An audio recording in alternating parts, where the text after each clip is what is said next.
Good evening, everybody. Hopefully you can hear me. We're just running a couple of technical checks. So if somebody could, through the chat, just say, yes, we can hear you, that would be much appreciated. And I'm also going to turn the camera on and hopefully you can see me. There we go. So.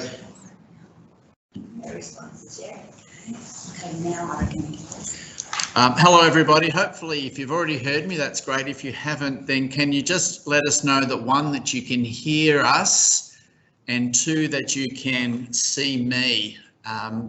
Through the chat would be much appreciated. Our technical guru Mrs. Middleton is watching for just some sign that everything is functioning. It seems to be from our end. They can hear. Can they see me? And can you see the slide sitting beside me?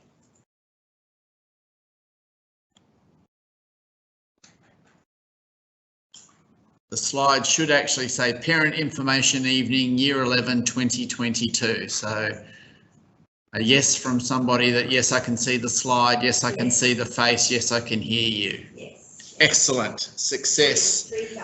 3 thumbs up. 3 thumbs up. Excellent. Well done, Mrs. Miles, who is our other technical guru. Good evening, everybody. Welcome and thank you for attending our Year 11 Parent Information Evening. For many of you or some of you, this won't be your first Year 11 parent evening, but for others it will. Regardless, there will be lots of really valuable information that you'll take away from this evening. You may be aware that the new Queensland education system is now in its 3rd year, and the good news is that everybody is becoming really quite comfortable with the expectations. The uncertainty that was brought on by such a huge change has subsided, and we've now moved into that phase where we know and understand what the routines are. As an educator, actually, I've been really quite pleased with the change. I think the reduction in the amount of assessment that occurs in the senior years has really allowed a whole lot more learning to go on for our students, and the external exams haven't proven to be the scary events that many predicted. And in fact, our students tend to do exceptionally well on those external exams, but I'll leave that for somebody else to speak about. For your information, our students have performed really well under the ATAR system for the last 2 years. About 44% of them each year have got into the 90 plus ATAR scores, which is approximately what the OP 1 to 5 system used to be. So that's great. The results we get though are a result of our students and our staff working with our families together to achieve the best possible outcomes. And I certainly commend our staff for the efforts and support they put into making sure that the students can be the best that they can be, which is obviously fundamental to what we do here at CHAC. Through whatever challenges you will face in the next 2 years, because they will occur, please remember we are in partnership with you. We can and we will provide advice and support as required, and that's all founded on that trust that hopefully we've earned over the years that you've been associated with us here at the college. Our key goal is to provide an environment where every student can be the best version of themselves. Again, this is through working together with unity and that previously mentioned trust. Be assured all of the CHAC staff are committed to the journey with your CHAC senior, and we look forward to when we get to the end of 2023, which is a fair way away, to being able to celebrate another success story for CHAC. As a past parent of senior students, I would encourage you to make connections with the other CHAC families. I know the PNF are looking to run some events that will allow parents to get together, and I do encourage you to get involved. I think the best thing that I did as a parent was get to know my children's friends' parents. That was a really vital source of support as we went through those years at the end of senior schooling. Please do keep an eye out in the newsletter and other means of communication. Our PNF, as I said, are looking to run some senior parents' evenings, so I do encourage you to be involved there. Similarly, the CHAC Foundation is here to connect and support our community. They're a mixture of current and past parents who are really committed to making sure that we provide the best possible education we can for our students. They have things like supporters wear that you'll have seen at Saturday Sport. They have a wine club. They are certainly looking to support the development of our new sports centre. and they have their Day of Giving, which occurs in April around our Foundation Day. They're also currently looking at a business directory app that will allow CHAC families and the CHAC community to connect together and use each other as part of businesses and repairs, etc., that people may need. More information can be found on our website under the college tab that has the community involvement. This evening you will hear from Mrs Melinda Miles, our Director of Senior Secondary, Mr Shane Bowden, our Director of Data and Strategy, and Mrs Penny Cummins, our Learning Pathways Counsellor, with Mrs Middleton on the keyboard answering anything that comes through that way. So I look forward to catching up with you face to face once we get past this initial start to the year. I hope we have a really successful year. I hope you do. Look forward to catching up, and it gives me great pleasure to hand over now to Mrs Miles.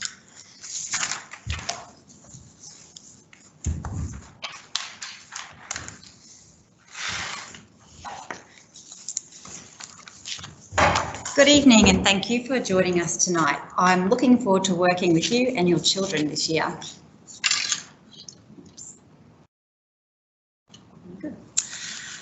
My role at the college encompasses both pastoral and academic student matters.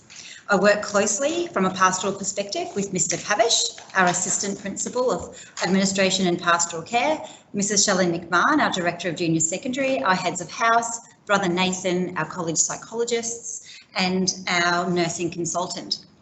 We now have 2 college psychologists, Amy Biggs-Sobos, and also Dr Alex Van. You can see their photos on the screen that are working with our secondary students, and I've also popped a photo of Sherelle, our nursing consultant, on the slide as well, in case you have not had the chance to meet with her yet. I also oversee the secondary ChatCom program, as well as pastoral, social and emotional issues that arise. From an academic perspective, I work closely with Mrs Penny Cummins, our Learning Pathways and Careers Counsellor, and Mrs Kate Porton, our Head of Inclusive Education. I work with Kate for Access Arrangements and Reasonable Adjustments, or ARA, and I also devise and manage the Senior Preparation Program, which used to be called EPP for those of you who have older children. I also run the Year 11 camp. Okay. Our Year 11 camp, let's just go back. Our Year 11 camp is possibly the most exciting event this year for our Year 11s. It's held in the first week of Term 2 from Wednesday the 20th to Friday the 22nd of April. This is the second year that we will use Luther Heights at Coolum for this camp. Here there are lots of mental and physical challenges, and I can honestly say that this is one of the best venues that I've ever been to for a school camp. Last year it was lots of fun, and I'm really looking forward to this year's camp as well. For the students, I would say that the highlight of the camp is the semi-formal. The semi-formal is themed, and students are asked to get their outfits for the night from op shops. The theme will be revealed to Year 11s in the coming weeks so that they can begin to plan what they will wear. Full details with all forms to be completed will be emailed home to families in a few weeks. Our camp is when our leadership process for Year 11s begin. Students will be guided through this process in Term 2 with leadership applications submitted in week 6 of Term 2.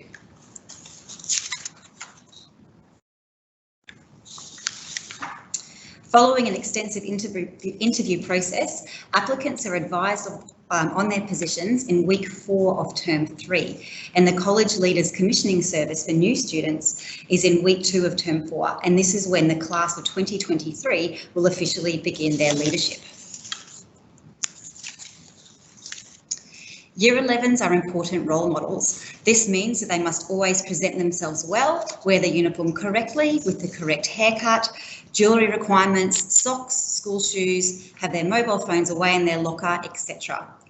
Many students in Year 11 will begin driving to school this year. There is a permission form at student reception that students must have filled out to inform Mr Pavish of their intentions to drive to school.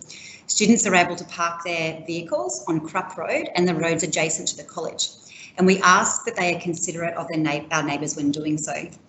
We ask that students do not take other student passengers in their car unless written permission has been given by their parents and Mr. Pavish has been informed. The expectations of all students can be clearly found in the college diary.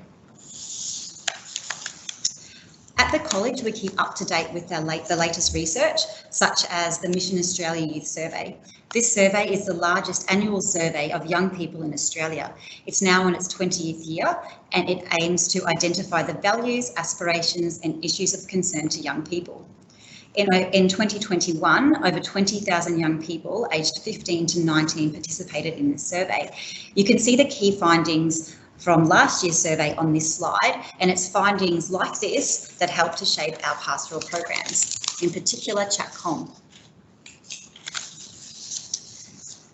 A focus of ChatComm in Year 11 is responsible behaviours and respecting others. We have guest speakers, a guest speaker in Year 11 as well, come from the Queensland Fire and Rescue Services. This can be a little bit of a confronting presentation, but it's very timely as this is around the time that some students begin to drive. We have a careers session throughout the year, and we also have year level meetings and chapel services. This program, though, is not fixed, giving us the flexibility to change and respond to student needs and issues as they arise. A focus of our pastoral program continues to be cyber safety. This year we have Brett Lee, an expert in the area, coming to the college. He'll be here on Wednesday the 16th of March to address the students. That evening, a parent presentation will be held from 6:30 till 8 p.m.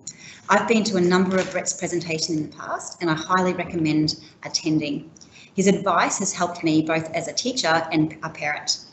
While sometimes confronting, his presentations provide knowledge and useful tips to help our children navigate the cyber world safely. Alcohol and drug education is explicitly covered in the HPE curriculum and the ChatComm program. Vaping is of particular concern at the moment and a topic that we are embedding into our ChatComm program as well. Positive Choices is a really great website if you would like further information, and there's a really great section with questions for parents, and it's definitely worth looking at. Another area of increasing importance is sleep. It was alarming to read recently that Australian teens are the third most sleep deprived in the world, with more than 70% of Australian high school teens suffering from regular sleep deprivation. With the effects of sleep deprivation, including problems at school, problems with impulse control that can lead to risk-taking behaviours, sleep crisis is of great concern and one that can be very tricky to navigate, especially as teens experience a shift in their sleep-wake cycle. On this slide, you can see some tips for helping to create a sleep routine, and I encourage you to open up discussions with your child and work with them to create a good sleep routine. I will now hand you over to our Director of Data and Strategy, Mr. Shane Bowden, and I'll be back to speak with you soon.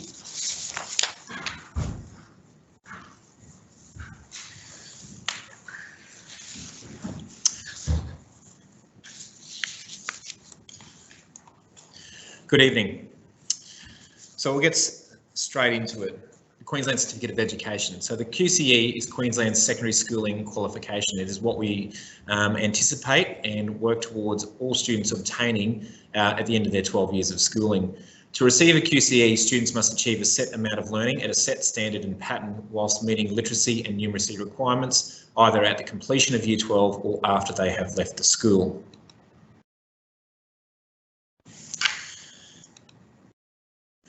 The QCE and the ATAR system. So results in Units 1 and 2 contribute only to the QCE and not to the ATAR itself.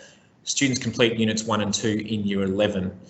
Once students have acquired 20 points, they have obtained their QCE. Each satisfactory and each unit gains 1 QCE point. There are 4 units across Years 11 and 12. Units 1 and 2 are foundational and students only need to obtain that satisfactory to get that QCE point. Unit 3 commences in Term 4 of Year 11. The ATAR is calculated from the best 5 ATAR subjects. English must be passed, but it is not necessarily included in the total towards a student's ATAR.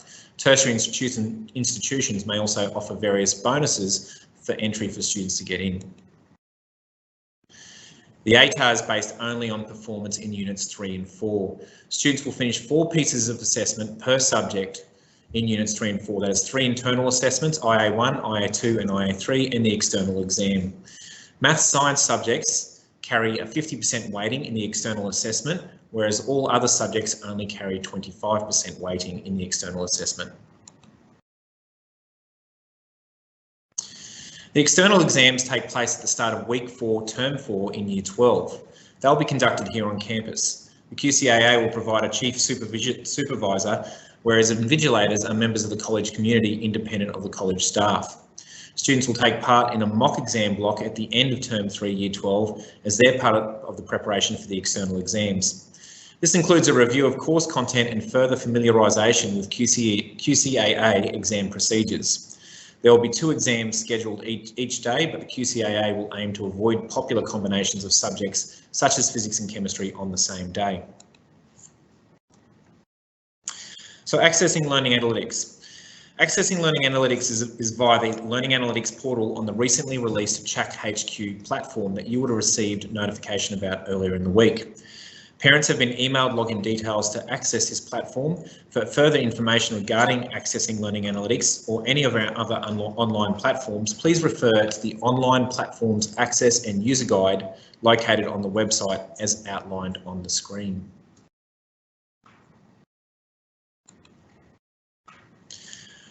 Once in Learning Analytics, parents can access the Parent Gateway to view a holistic snapshot of student progress over time, including their progressive GPA and subject engagement history. I would encourage all parents to review this data with their student to give a starting point for discussion around improvement. This may be based on academic performance within a specific subject or across a number of subjects, or engagement data within classes. This information is also an important topic of discussion when communicating with teachers. This is what a sample student's engagement history looks like, displaying student performance according to the learner characteristics.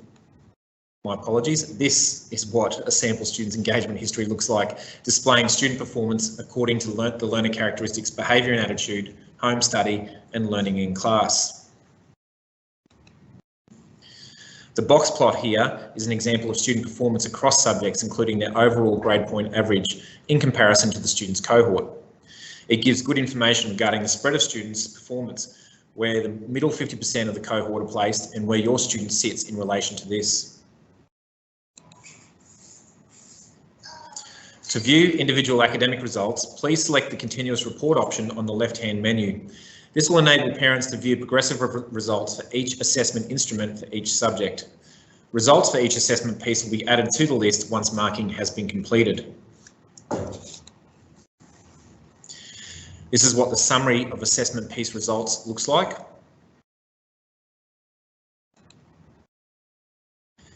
To view a summary of teacher feedback to support each result, please select the continuous report option on the left-hand menu. Select the correct child's name from the drop-down menu, choose the assessment reflection option along the top menu ribbon, and then from the drop-down menu, choose the semester and subject you wish to view. You'll be taken to a page like this. Under the continuous reporting structure, the college has provided some guidelines around the type of feedback we believe will be the most value to students, parents and staff, including a mix of positive and improvement information. Some points to note regarding continuous feedback. There is scope for students via this platform to record their own personal reflections about the assessment task and their results. Good feedback practice dictates that staff have been providing students with sufficient lesson time to read, process the task-specific feedback and record it. Assessment should be returned with feedback within 3 weeks of the due date, and that's 3 weeks term time. Class time will now be used for students to record their feedback in Learning Analytics, and we are shifting the assessment point of truth to point in time feedback, using Learning Analytics as opposed to end of term reporting. End of semester reporting will remain as an overall snapshot of student performance over the course of the semester. Through this system, we hope to achieve that assessment task feedback will now be able to be accessed by students and parents for the duration of their time at CHAK, allowing them to go back to teacher advice for similar tasks. Student results and teacher feedback should be available online rather than via requests on email or phone. There should be reduced parent concerns around why results were achieved by students and how students can improve. Specific feedback that reflects the task requirements and contains less jargon, and fewer parent-teacher interviews where parents feel rushed. This is because they have all the information at hand prior to the event. A strategic initiative introduced last year was data placemats. These placemats provide quick, easy access to the strengths, weaknesses and strategies required to plan and deliver lessons and support targeted teaching. They draw information from a range of internal and external data sources to provide a strong snapshot of class and student ability at any given point in time. Teachers review and develop their class placemats to support differentiation in the class and cater for students requiring adjustments. Placemats are designed to be able to be opened each lesson so teachers know what to target for each of their classes. Finally, this is just to give you a snapshot of the range of the other data information we use to track student performance over time. This slide provides just a small snapshot of that, and this information is discussed at the curriculum leadership level and with teachers to improve academic performance. It includes external and internal assessment results broken into criteria looked at on the whole and compared to the state and similar schools. This information is analysed over time to give teachers good information around specific strengths and weaknesses within the curriculum, assessment and pedagogy of CHAC based on the characteristics of our own students. The use of this data is ongoing. I now like to pass on to Ms Cummins to talk about learning pathways and careers.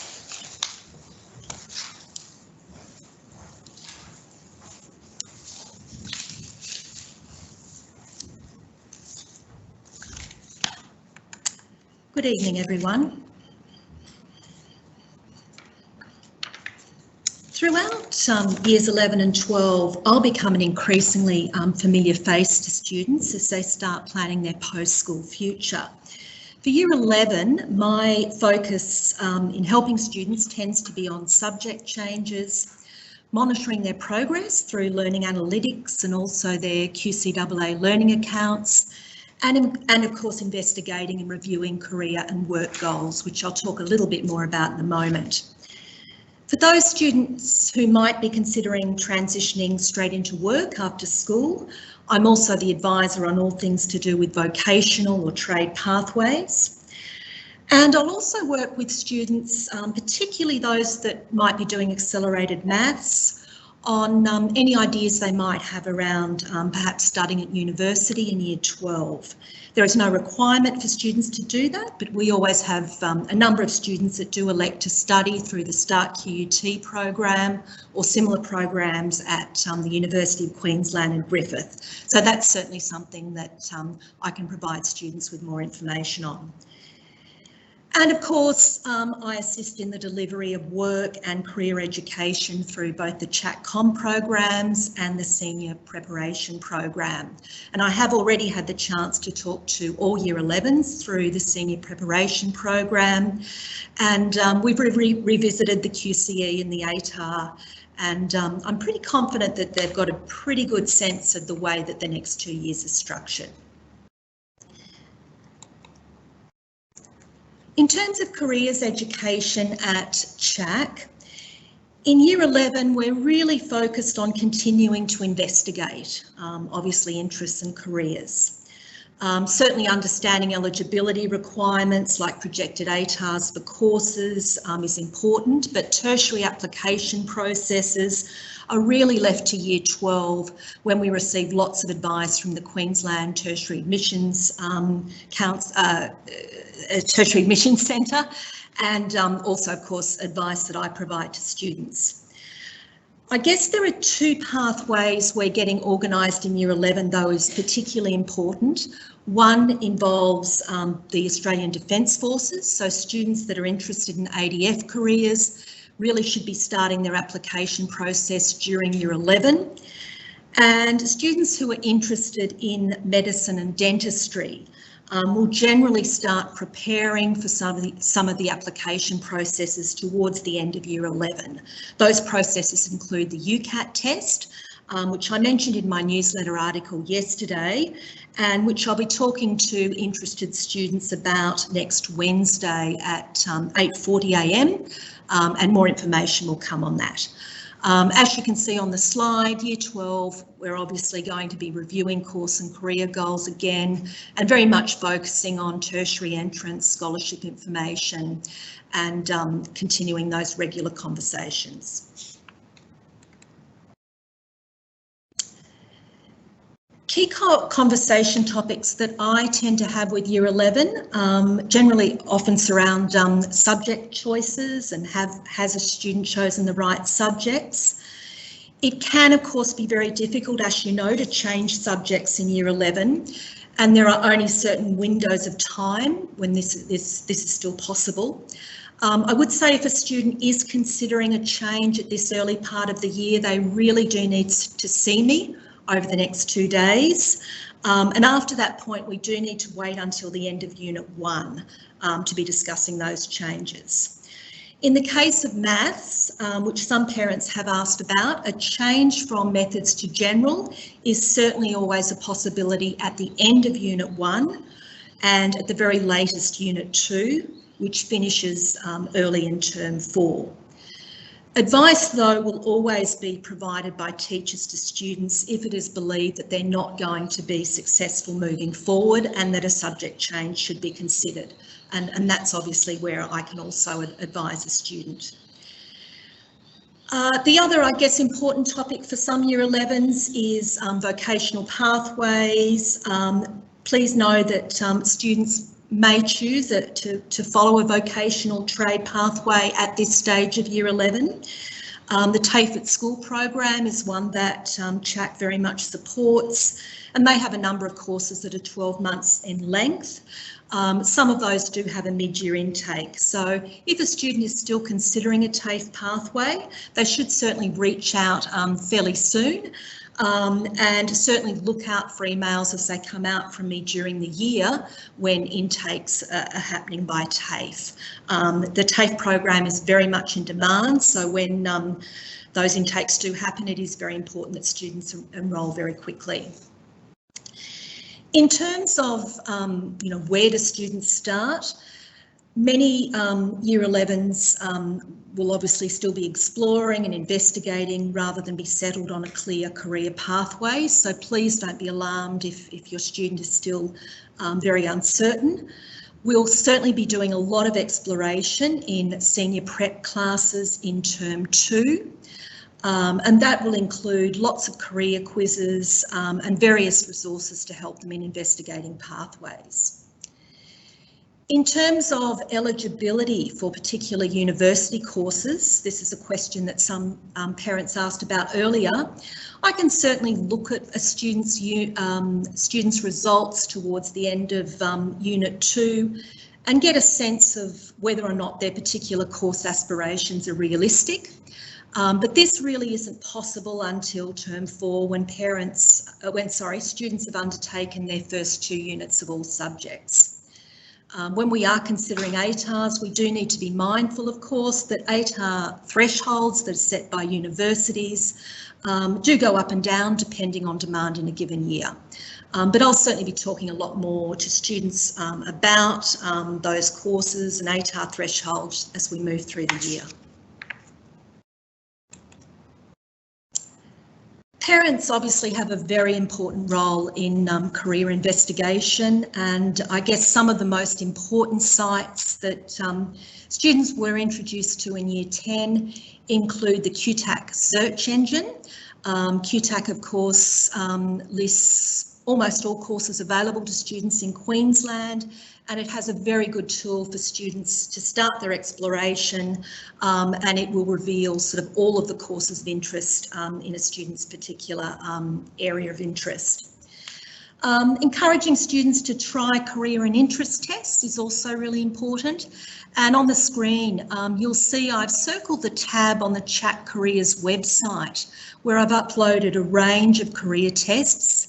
Some of these are prepared by government, some are prepared by different universities, and they can be a really good starting point for discussion and obviously to give students some initial ideas regarding courses requiring further exploration. Obviously, keeping informed as a parent is really important. You will find that I do try and write each fortnight for the college newsletter.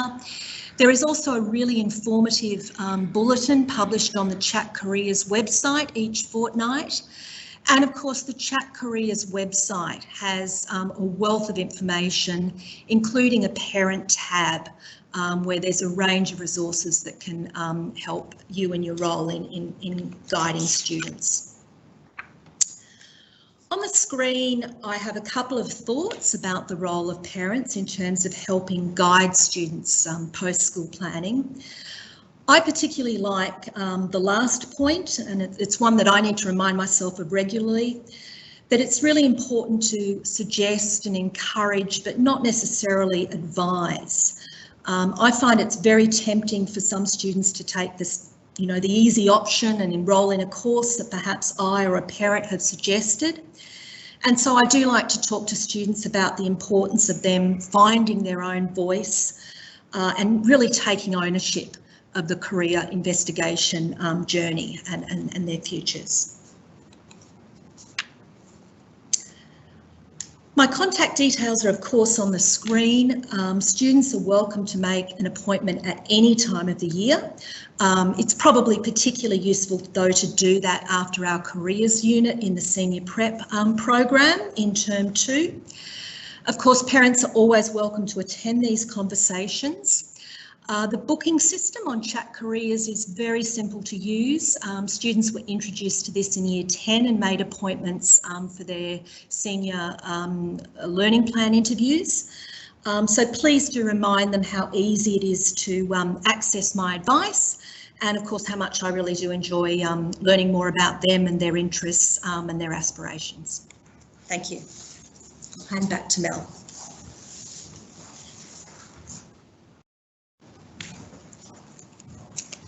Thank you, Penny.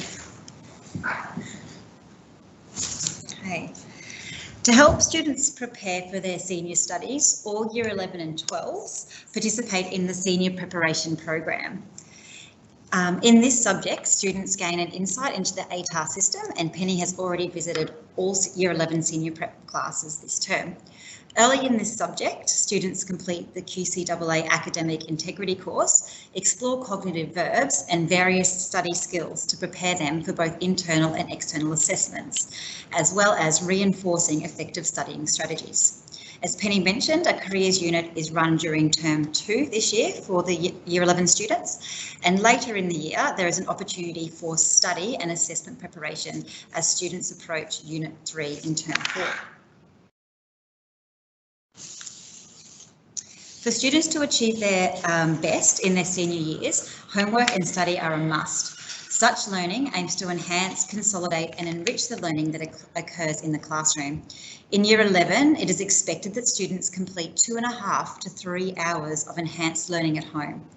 Please note though that this will not always take the form of traditional homework.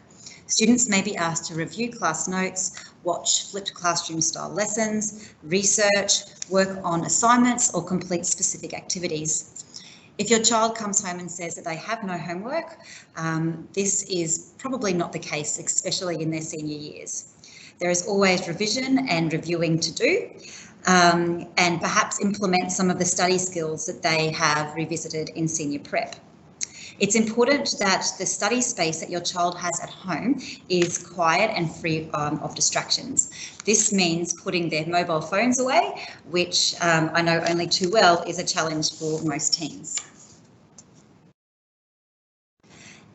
The English faculty run English Thursday lunchtime workshops, and they began this week. Students wishing to attend these workshops need to bring issues of concern to work on and discuss. The Maths faculty also run tutorials, and this information will be communicated to students.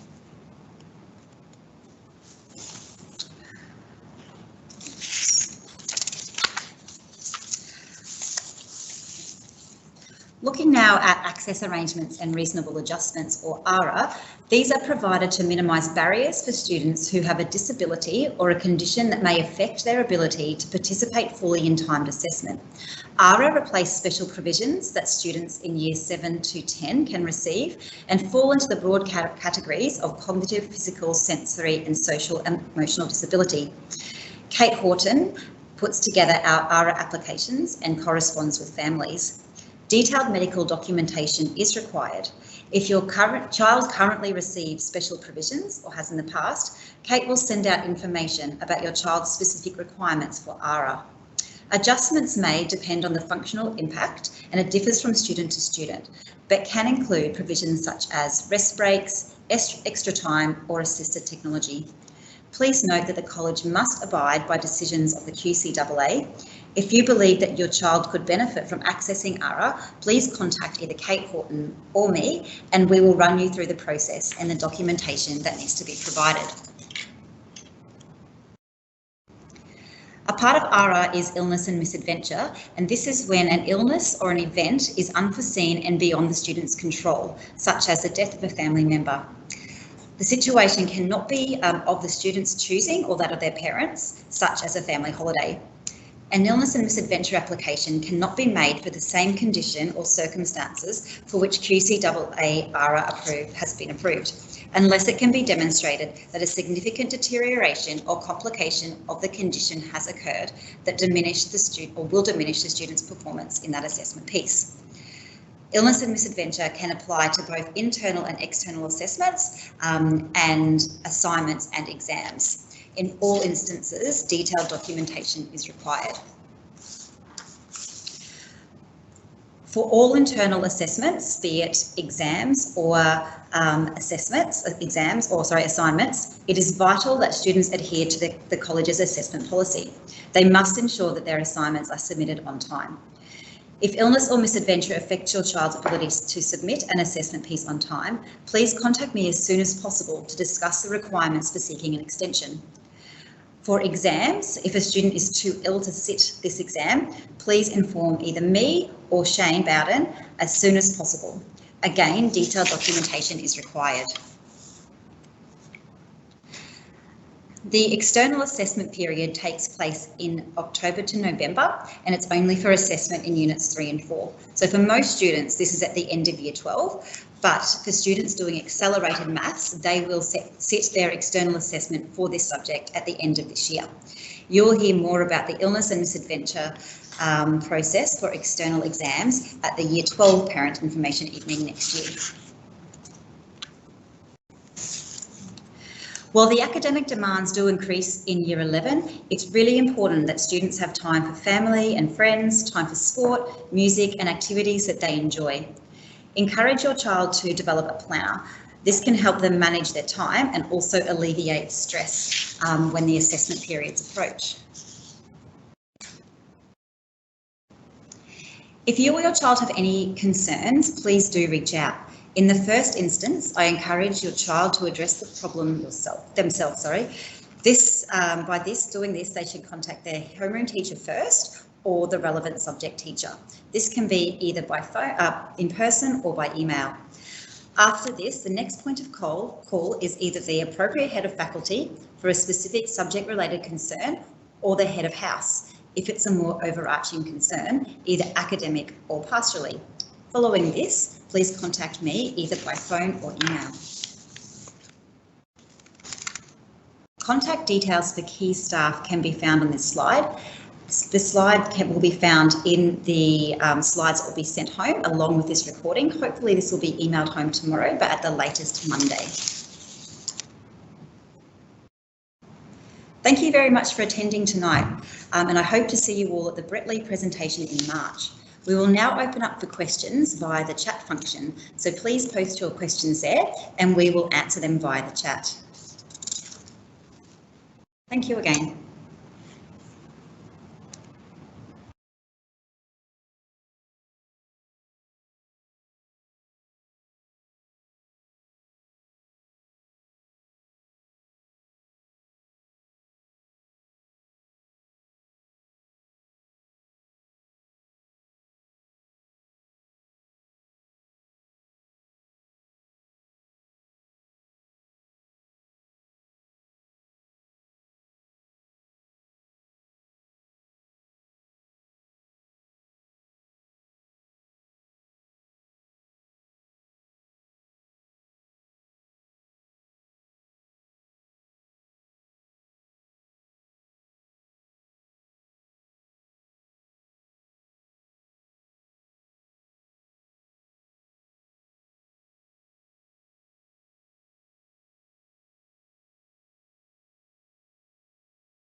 Thank you very much for your questions, everybody, and I hope to see you around the campus soon. Bye.